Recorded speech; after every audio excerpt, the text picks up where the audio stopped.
teman-teman praktikan Laboratorium Sistem Produksi Terintegrasi 2026.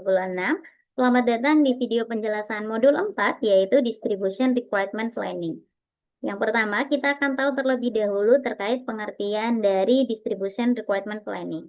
Distribution Requirement Planning atau DRP adalah metode untuk merencanakan dan mengendalikan persediaan pada jaringan distribusi bertingkat dengan menggunakan hasil peramanan permintaan yang berfokus pada penjadwalan distribusi agar kebutuhan pelanggan dapat dipenuhi jumlahnya dan tepat waktu. Kemudian yang selanjutnya ada istilah terkait dengan Bill of Distribution atau biaya distribusi. Merupakan semua biaya yang terjadi sejak saat produk itu selesai diproduksi dan disiapkan dalam sebuah gudang sampai dengan produk tersebut berubah kembali dalam bentuk uang tunai. Lalu yang selanjutnya ada input DRP, yaitu yang pertama ada Bill of Distribution, yang sebenarnya dia hampir sama dengan Bill of Material, namun untuk Bill of Distribution ini dia menggambarkan bagan yang menunjukkan terkait dengan tahapan atau rute distribusi dari suatu produk. Nah, lalu yang selanjutnya ada lead time distribution, kemudian ada order entry, ada forecasting demand, dan yang terakhir ada inventory record. Lalu untuk output dari DRP ini sendiri, yang pertama ada gross requirement, kemudian ada schedule receipt, ada plan order, dan yang terakhir ada project on hand atau yang biasa kita sebut dengan POH. Nah, lalu yang selanjutnya terkait dengan jaringan distribusi. Nah, di sini ada contoh gambar dari jaringan distribusinya, teman-teman. Yang pertama yaitu Master Distribution Center atau MDC, yaitu pusat distribusi utama yang berfungsi sebagai titik awal jaringan distribusi. Fasilitas ini menerima produk langsung dari pabrik atau pemasok dalam jumlah besar dan menyimpannya sebelum didistribusikan ke pusat distribusi lainnya. Pusat distribusi lainnya itu contohnya seperti RDC. Nah, lokasinya umumnya dekat dengan fasilitas produksi untuk menekan biaya transportasi dan menjaga kestabilan pasokan barang. Lalu setelah MDC ada RDC teman-teman, di mana gambar di sini memuat RDC 1 dan RDC 2. RDC sendiri itu yaitu Regional Distribution Center, yaitu pusat distribusi regional yang melayani wilayah geografis tertentu. Produk dari MDC akan dikirim ke RDC untuk kemudian didistribusikan ke LDC atau langsung ke pelanggan. Fungsinya adalah mempercepat pengiriman dan menekan biaya logistik dengan mendekatkan stok ke area pasar atau ke stok konsumen. Lalu yang paling bawah ini teman-teman levelnya ada LDC, di mana pada gambar ada LDC 1, 2, 3, 4, dan 5, yaitu merupakan Lower Distribution Center atau pusat distribusi tingkat akhir, di mana dia menerima barang dari RDC dan menyalurkan langsung ke toko retail atau ke pelanggan akhir. Fasilitas ini memiliki kapasitas penyimpanan yang lebih kecil dan berfokus pada pemenuhan kebutuhan lokal atau spesifik kebutuhan pelanggan seperti itu. Lalu yang selanjutnya ada biaya distribusi. Apa aja sih biaya distribusi? Yang pertama ada delivery cost, yaitu biaya yang terkait dengan pengangkutan barang dari satu lokasi ke lokasi lain. Ini dapat mencakup biaya transportasi, bahan bakar, tol, dan biaya lain yang terkait dengan pengiriman. Lalu yang kedua ada handling cost, yaitu biaya yang terkait dengan memuat, membongkar, memindahkan, dan menyiapkan barang untuk pengiriman, termasuk biaya tenaga kerja, peralatan, dan biaya fasilitas. Lalu yang ketiga ada fleet cost, yaitu biaya yang terkait dengan kepemilikan dan pengoperasian armada kendaraan, termasuk biaya bahan bakar, pemeliharaan, perbaikan asuransi, dan depresiasi atau penyusutan. Lalu untuk metode lot size yang kita gunakan pada modul 4 kali ini adalah Fixed Order Quantity atau FOQ, yaitu kuantitas pesanan ditetapkan setiap kali pemesanan dilakukan. Kuantitas ini biasanya ditentukan berdasarkan pertimbangan seperti rata-rata kebutuhan bersih. Metode ini menetapkan kuantitas tetap untuk setiap pemesanan yang bertujuan untuk meminimalkan biaya persediaan total. Oke, jadi sebelum melakukan perhitungan DRP, di sini teman-teman perlu membuat Bill of Distribution terlebih dahulu. Bill of Distribution itu sama seperti Bill of Material, akan tetapi Bill of Material itu digunakan pada MRP, sedangkan Bill of Distribution ini digunakan pada DRP. Untuk Bill of Distribution-nya ini, nanti teman-teman akan mendapatkan dari aspek masing-masing untuk lokasi MDC-nya di mana, RDC-nya berapa, dan LDC-nya berapa.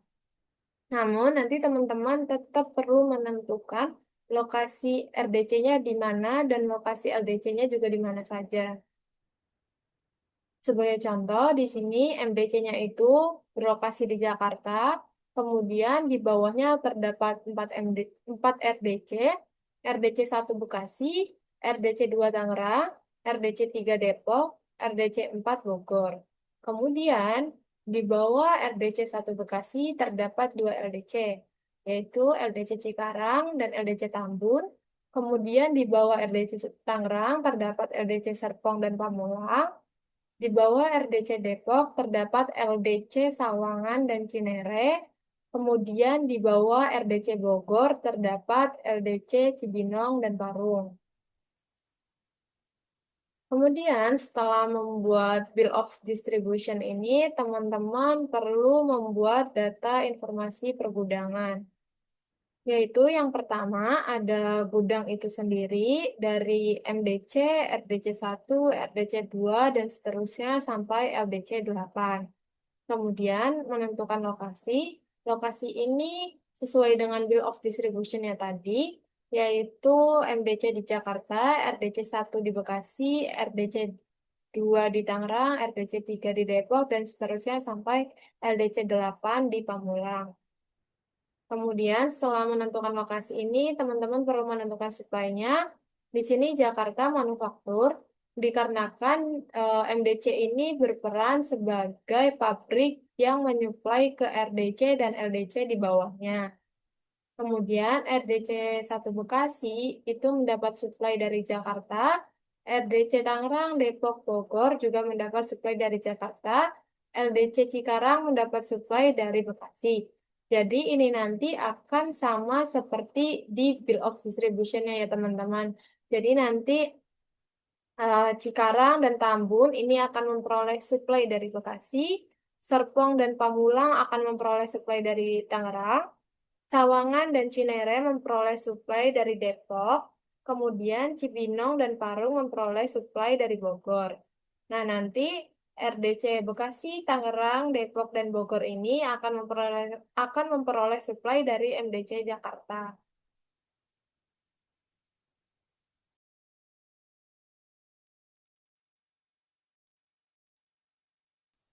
Kemudian setelah menentukan suplai itu tadi, kita akan menentukan jarak antara lokasi dengan suplai.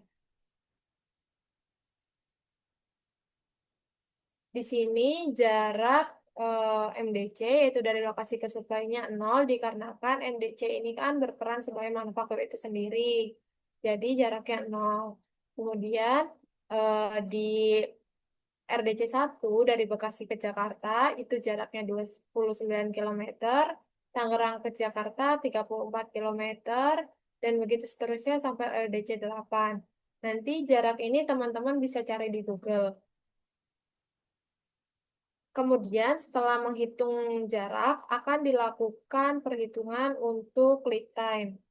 Lead time di sini itu rumusnya round up jarak dibagi 500 dengan desimal 0.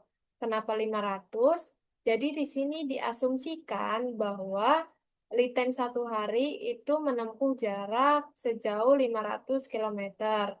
Jadi misalnya di sini jarak dari Bekasi ke Jakarta itu 29 kilometer. Jadi 29 kilometer dibagi 500 kan itu hasilnya 0, sekian, lalu di round up menjadi 1.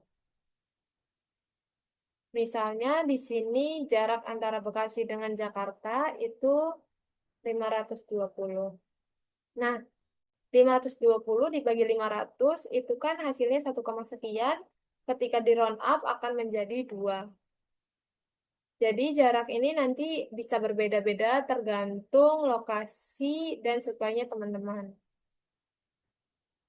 Kemudian untuk project on hand dan lot size yang di blok kuning ini nanti akan diberikan oleh asisten lab masing-masing.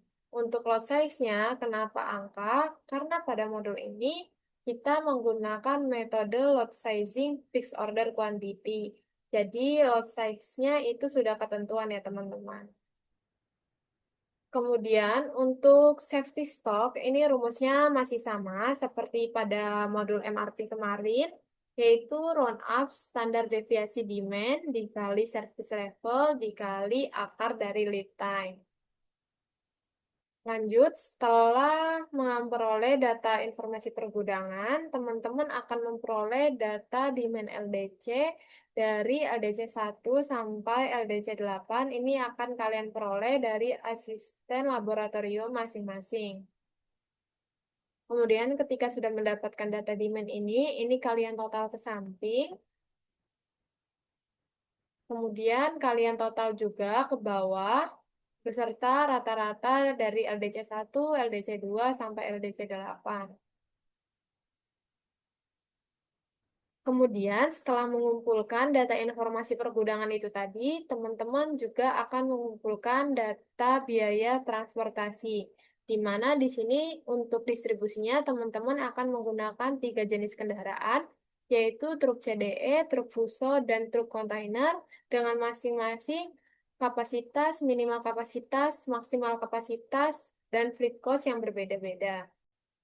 Di sini truk CDE dengan kapasitasnya yaitu 15 pieces per palet, kemudian minimal kapasitasnya 5 palet, maksimal kapasitasnya 20 palet, dan fleet cost atau biaya dari satu kendaraan itu beroperasi sebesar 2.600.000. Kemudian di sini untuk truk Fuso, kapasitasnya 15, minimal kapasitasnya 14 palet, maksimal kapasitasnya 28 palet, fleet cost-nya 5.200.000. Dan yang ketiga di sini untuk truk kontainer, yaitu kapasitasnya 15 pieces per palet, minimal kapasitasnya 24 palet, maksimal kapasitasnya 48 palet, dan fleet cost-nya 8.100.000. Untuk handling cost di sini sebesar 17.000 per palet, delivery cost-nya 13.000 per kilometer, kemudian palet capacity-nya 15 pieces per palet. Jadi nanti kolom ini yang palet capacity ini akan sama dengan kapasitas ini. Jadi satu palet itu mampu memuat 15 produk kalian.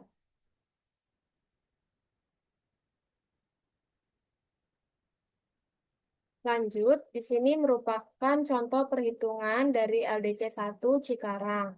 Di sini untuk bentuk tabelnya mirip seperti modul MRP kemarin. Nah, di sini untuk demand-nya dimasukkan dari demand LDC 1 yang didapatkan dari data demand LDC tadi. Kemudian data lead time, load sizing, dan project on hand ini sama seperti tabel informasi pergudangan tadi. Kemudian untuk safety stock, ini rumusnya masih sama seperti modul MRP kemarin, yaitu round up standar deviasi demand dikali service level dikali akar dari lead time.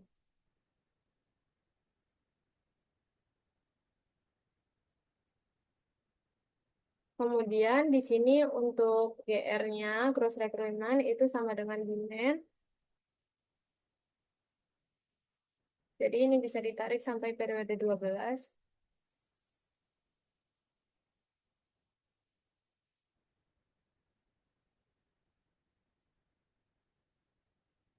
Setelah menghitung gross recruitment, di sini menghitung project on hand, rumusnya juga masih sama seperti modul MRP, yaitu POH periode sebelumnya dikurang GR, kemudian ditambah forex jika ada.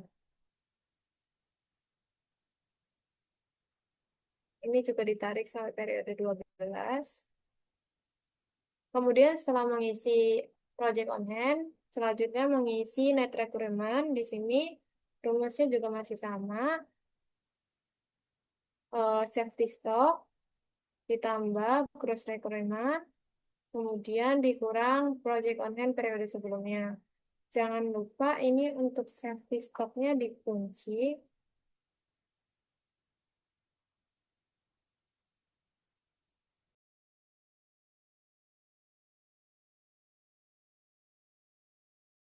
Ini juga ditarik sampai periode ke-12. Nah, di sini karena POH-nya masih minus, maka kita harus mengisi untuk forex. Nah, untuk pengisian forex ini harus sesuai ukuran lot sizingnya. Sebagai informasi, di sini untuk korek yang kita isikan dari lot sizing itu, karena kan kita menggunakan metode fixed order quantity. Untuk pengisian koreknya ini hanya bisa sebesar 105 atau kelipatan dari 105, seperti 105, 100, 210, 315, dan seterusnya. Tapi karena di sini kan masih minus 57, jadi masih bisa satu kali lot sizing. Ini dikunci.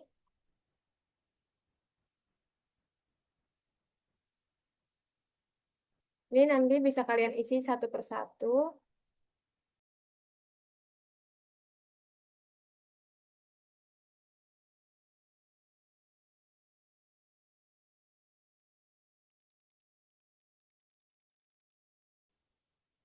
Kemudian di sini kan diketahui lead time-nya 1, maka untuk porelnya adalah satu periode sebelum periode tersebut.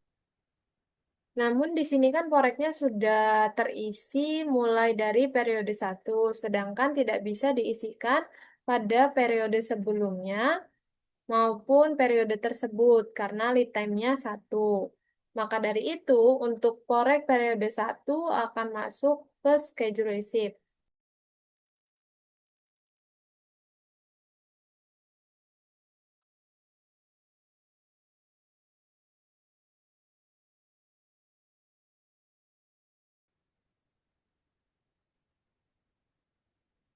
Sedangkan untuk korek periode 2, 3, 4, sampai 12 itu akan masuk ke periode sebelumnya.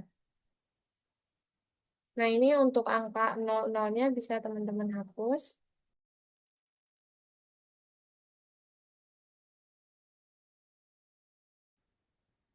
Lalu bagaimana jika lead time-nya bernilai 2? Jadi misalnya lead time-nya bernilai 2, kemudian korek periode 1 dan 2-nya terisi. Jadi nanti korek periode 1 dan 2 ini akan masuk ke schedule receipt 1 dan 2. Kemudian korek periode 3 akan masuk ke porel periode 1. Kemudian korek periode 4 akan masuk ke Florel periode 2, begitu seterusnya. Jadi ini nanti menyesuaikan lead time-nya. Kemudian untuk aturan lot sizing, yang tadi yang koreknya harus kelipatan lot sizing 105, itu misalnya di sini bukan minus, tapi plus 57. Nah, di sini kan ada minus 148. Sedangkan lot sizing kita kan hanya sebesar 105. Maka untuk pengisian korek periode ini adalah lot sizing dikali 2.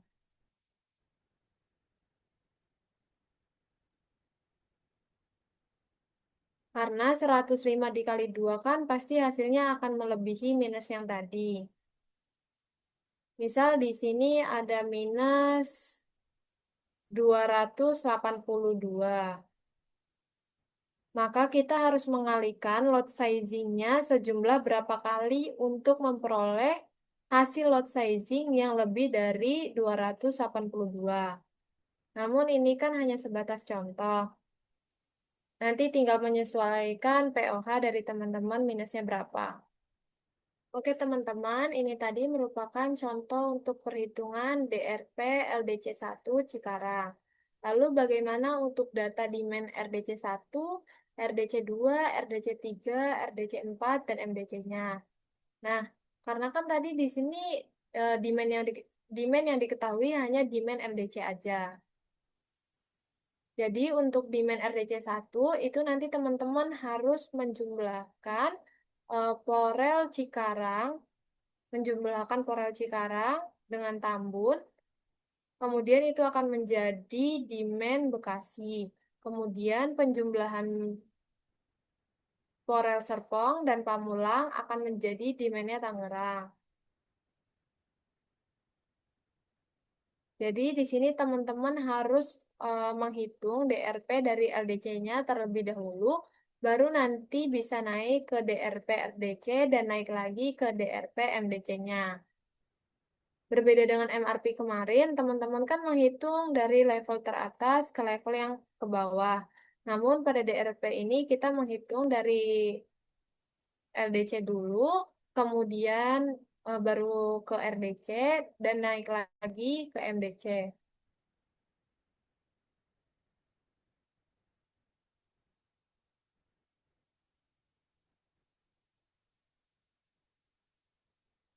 Jadi bisa dipahami ya teman-teman, untuk demand-nya RDC 1 Bekasi itu didapatkan dari penjumlahan Porel Cikarang Tambun, kemudian penjumlahan Porel Serpong Pamulang akan menjadi demand Tangerang, penjumlahan Porel Sawangan dan Cinere akan menjadi demand Depok, penjumlahan Cibinong dan Parung akan menjadi demand Bogor, kemudian penjumlahan Porel Bekasi, Tangerang, Depok, dan Bogor ini akan menjadi demand Jakarta. Lalu untuk perhitungan mulai dari safety stock, gross requirement, schedule receipt, project on hand, dan porek maupun porel, sama seperti perhitungan di LDC tadi ya teman-teman. Jadi tinggal menyesuaikan demand-nya tadi aja. Untuk safety stock ini nanti akan kalian isi dari tabel ini. Jadi nanti ini safety stock LDC 1 ini akan masuk ke safety stock di sini. Nah, untuk safety stocknya RDC, di sini baru bisa dihitung apabila semua perhitungan LDC-nya tadi sudah ada. Jadi untuk demand RDC ini sudah bisa diperoleh baru menghitung untuk safety stocknya tadi. Karena kan rumus safety stocknya itu standar deviasi demand. Lalu untuk safety stocknya MDC di sini, kenapa 0? Karena kan MDC itu berperan sebagai manufaktur, sehingga untuk produksi produk kalian itu berada pada MDC. Menyesuaikan rumus safety stock itu tadi, itu kan rumusnya standar deviasi demand dikali service level dikali akar lead time. Nah, di sini kan lead time-nya aja 0, makanya untuk safety stock-nya MDC itu bernilai 0. Gitu ya, teman-teman. Setelah melakukan perhitungan DRP MDC, LDC, dan RDC, selanjutnya kita akan memasuki analisis biaya atau perhitungan biaya distribusi. Nah, di sini sudah ada contoh tabel perhitungan biaya distribusinya. Dan untuk contoh perhitungannya, yaitu sekarang kita melakukan perhitungan biaya distribusi LDC 1 Cikarang. Nah, informasi untuk melakukan perhitungan biaya distribusi, yang pertama ada DRP dari daerah atau wilayah distribusi yang kita hitung. Nah, yang pertama karena kita menghitung biaya LDC 1 atau Cikarang, maka informasi yang kita butuhkan yaitu DRP dari LDC 1 tersebut atau LDC Cikarang itu. Nah, untuk nilai yang kita ambil dari informasi DRP-nya yaitu pada plan order release atau porelnya, yaitu sesuai dari periode pertama hingga periode 12. Lalu yang selanjutnya ada biaya transportasi, di mana untuk informasi biaya transportasi ini kalian akan dapatkan pada saat praktikum dan asistensi dengan asisten laboratorium lab kalian masing-masing.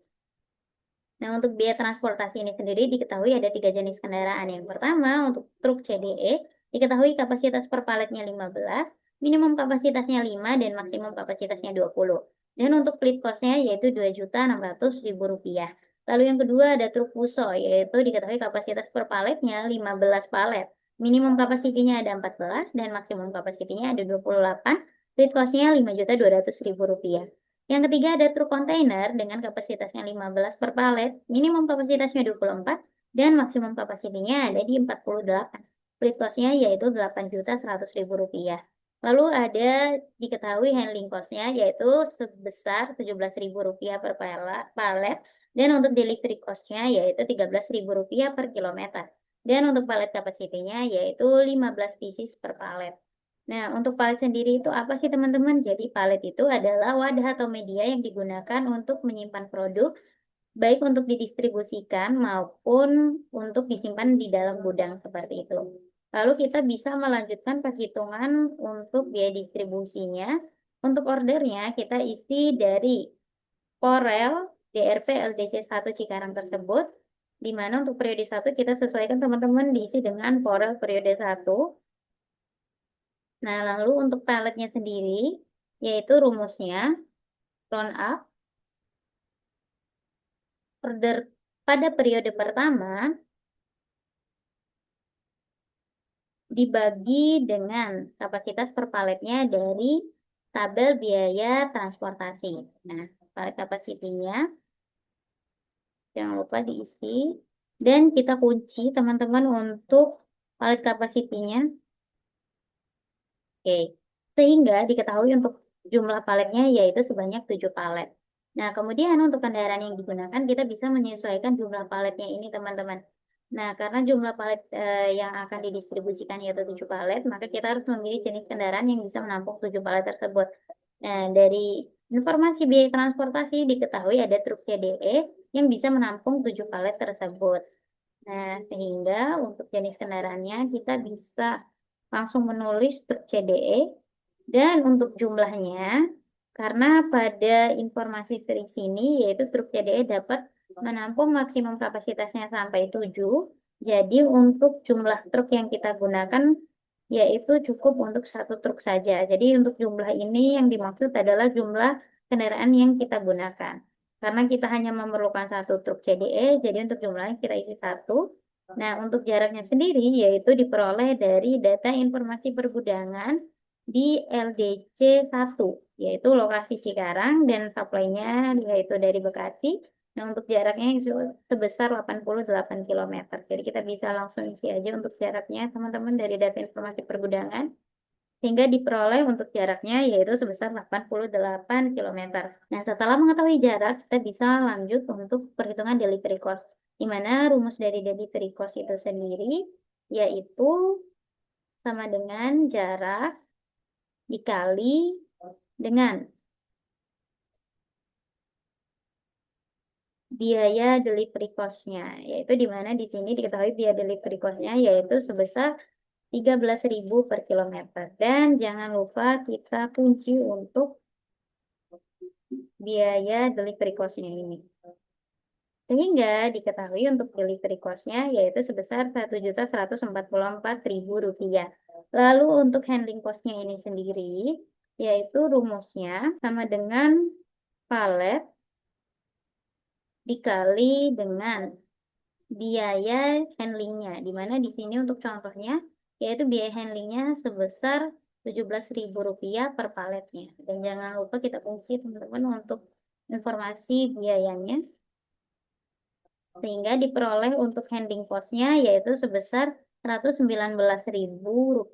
Nah, untuk fleet cost-nya yaitu disesuaikan dengan kendaraan apa yang kita gunakan. Nah, kendaraan yang kita gunakan ini yaitu truk CDE, di mana untuk fleet cost-nya kita bisa langsung isi sesuai dengan truk yang kita gunakan, yaitu Rp2.600.000. Nah, untuk biaya total, kita bisa langsung menghitung delivery cost, handling cost, ditambah dengan fleet cost-nya, sehingga diperoleh untuk biaya total distribusi pada periode pertama yaitu sebesar Rp3.863.000. Dan kita melakukan perhitungan dari mulai periode pertama sampai dengan periode 12. Nah, kita akan melakukan perhitungan sampai periode 12 dulu teman-teman. Nah, teman-teman, ini adalah perhitungan untuk biaya distribusi LDC 1 dari mulai periode pertama sampai dengan periode 12. Nah, untuk periode 12 ini kenapa nilainya kita isi dengan tanda strip? Karena pada informasi DRP LDC 1 Cikarang, pada periode 12 dia tidak memiliki nilai porel teman-teman. Nah, sehingga untuk kolom order sampai dengan biaya total kita isi dengan tanda strip. Nah, kemudian diperoleh untuk biaya distribusi LDC 1 total biaya yaitu sebesar Rp42.493.000. Nah, untuk informasi teman-teman pada kolom jarak ini kan kita langsung mengambil pada tabel data informasi pergudangan. Agar nilainya tidak berubah untuk kolom jarak jangan lupa dikunci ya teman-teman sel atau rumusnya. Nah, hal itu juga berlaku untuk kolom fleet cost-nya, jangan lupa dikunci untuk rumus dan selnya. Jadi teman-teman itulah perhitungan terkait dengan biaya distribusi atau analisis biaya. Lalu yang selanjutnya ada subbab wajib untuk modul 4 ini. Yang pertama ada pengertian DRP, yang kedua fungsi DRP, yang ketiga sistem multi eselon dalam DRP, yang keempat ada biaya distribusi, dan yang terakhir ada penerapan DRP dalam industri. Nah, teman-teman, sekian yang dapat kami sampaikan terkait dengan video penjelasan modul 4, yaitu Distribution Requirement Planning. Lebih dan kurangnya kami mohon maaf, jangan lupa belajar post-test, dan sampai jumpa di praktikum modul 4 nantinya. Bye-bye!